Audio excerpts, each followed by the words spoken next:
ұлыс оң болсын, ұлыс бақытты болсын, төрт ұлыс сақты болсын деген тілектен бастайық. Енді ұлыс бақытты болса, барлығы да болады деп ойлаймын. Жалпы мынау Наурыз мерекесін тойлатудың форматы, оның мазмұны мен формасы соңғы 1988 жылдан бері 36 жыл болды ма, 37 жыл болып қалды. Осы кезде өзінің даму үрдісін бастан кешірді деуге болады. Енді бұл жақтан бізден көңілімізге толатын да, қарапайым қазақ ретінде толмайтын да жағдайлар көп.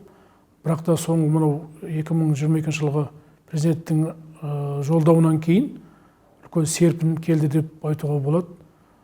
Бұрынғы заманда Наурызды бір ай тойлатқан деп айтады, бірақ бір ай тойлатпасақ та қазіргі күн сол 14-тен бастап 23-не дейін әрбір күнді жеке бір ұлттық мемлекеттің ұлтаралық қатынасты, адамдар арасындағы бірлік пен берекені, достықты нығайту жолында мемлекеттің өз ішкі рухани күш-қуатын танытудың бір нышаны ретінде 10 күнді белгілеп алып жатқаны халық тарапынан да қолдауға ие болып отыр деп ойлаймыз. Қайырымдылық, мейірімділік деген жалпы біздің қазақ халқының қанында бар қасиет.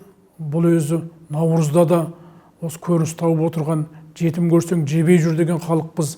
Жетім жесір елдегі бір жоқ жітікке көмектесу, қыстан қалған сүрісін шығарып, тамағын шығарып, бұрынғы заманда соларын жетімге қарайласу деген сияқты қазіргі күннің өзінде осы форматты әкеліп еліміздің ішіндегі аз қамтылған дейміз, қазақ тілімен айтқанда сондай отбасыларға көмектесу, өзінің барымен бөлісу, бұрынғы заманнан хандардың шлен тарату деген бір дәстүр болған Наурызда. Шлен хан өзінің қазынасынан халыққа бөліп беру. Сол сияқты мемлекеттен де түрлі осы игілікті, қайырымдылық, мейірімділік шаралар жасалса, ұйым мекемелерден, жеке адамдар, ауқатты адамдар, осы адам біздің кедей-кепшіктерге, осыған мұқтаж жандарға, ауырып жатқан адамдарға сырқаттанып, осының еміне қажетті бір қаржылар жинап берсе, осындай сияқты бір волонтерлік жұмыстарды сол күні қуатын арттыру керек пе? Осындай жұмыстардың бірі осы Наурыздың осы белгіленген күннің аясында жасалсақ құба-құп деп ойлаймын. Қазақ көрші қақыс тәңір ақыс дейді, көршіңмен тату бол дейді.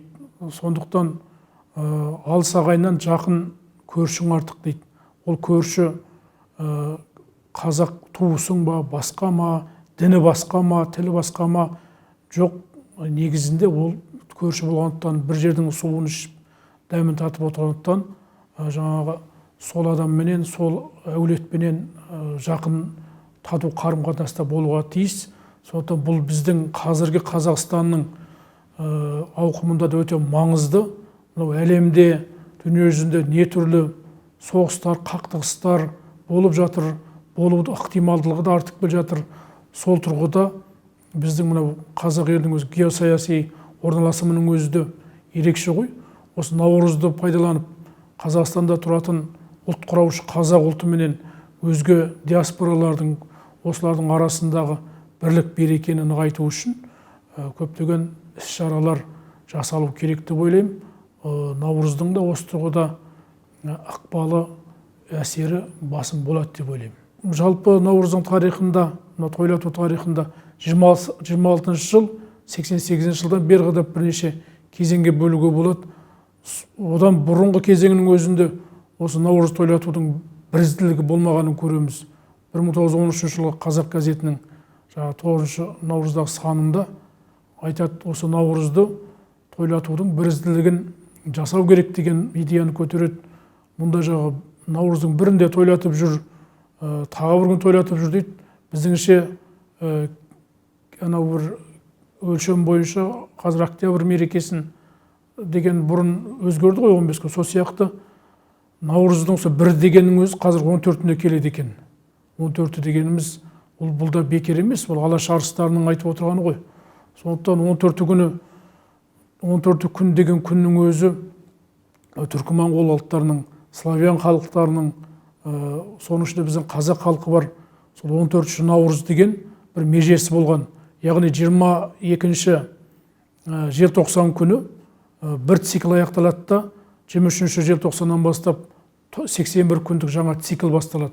Бұл цикл 13 наурыз күні аяқталады да 14 күні жаңағы көктем келеді, жаңа ай туды деп осылай басталады да. Сондықтан міне көрісу күні наурыз мерекесінің мейрамының 10 күндігін басталып жатыр дегені өте ұтымды деп ойлаймыз. Және де кез келген мереке, кез келген мейрамның өзі халықтың ішкі инерциясынан туындап отыру керек. Бұл бір мәжбүрлікпен, бір биліктің, басқа бір күштердің бір мәжбүрлеумен емес, халық өз бар шын жүрегіменен соны тойлатып отыру керек. Сондықтан біздің наурыз дегеніміздің өзі ұлыстың ұлы күні деп аталуы бекер емес. Ұлыс дегеніміз жаңағы Жош ұлысы, Шағатай ұлысы, Үгедей ұлысы деген сияқты, Алтын Орда ұлысы, енді ұлық ұлыс деген сияқты. Сондықтан ұлыс дегенімізден ұлысымыз қазіргі біздің Қазақстан ұлысы. Жаңағы мынау ұлттар мен ұлыстар деген бір қолданыстар бар. Жаңағы біздегі диаспораларға қатысты мен оған келіспеймін. Жалпы ұлыс дегеніміз біздің мемлекетіміз, ұлық Қазақстан ұлысымыз, осы ұлыстың ұлы күні. Сондықтан осы ұлы күні наурызды керемет қып сән салтанатыменен атап өтуіміз керек. Сондықтан әрбір күннің жағы көрісуден бастап біздің мемлекетіміздің бірлік берекесін нығайтуға, адамдардың арасындағы достық қарым-қатынасты нығайтуға, түсіністікке шақыруға, жеке адамдардың арасындағы бір реніш болса, бір түсініспей жүрсе, соны наурыз күні кешірісуге, мысалы соғысты да тоқтатып қойған ғой баяғы заманда. Сондықтан осындай бірлік берекеге татулыққа шақыратындықтан сол әрбір күні наурыздың белгіленген сол өзінің мән мазмұнына сай өткізсек құба-құп деп солай ойлаймын.